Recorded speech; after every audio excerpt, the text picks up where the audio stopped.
हाँ जी, बहुत बड़ी खबर निकल के सामने आ रही है कि पवन सिंह और ज्योति सिंह हो गए एक।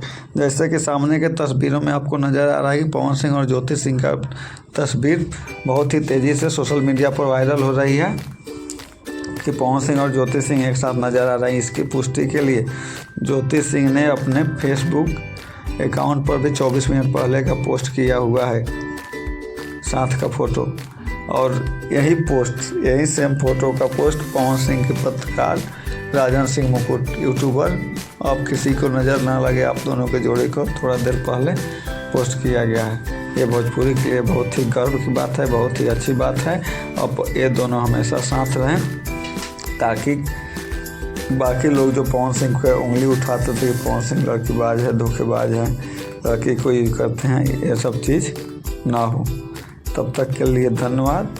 ऐसा ही जानकारी के लिए चैनल को सब्सक्राइब करें, वीडियो को लाइक करें।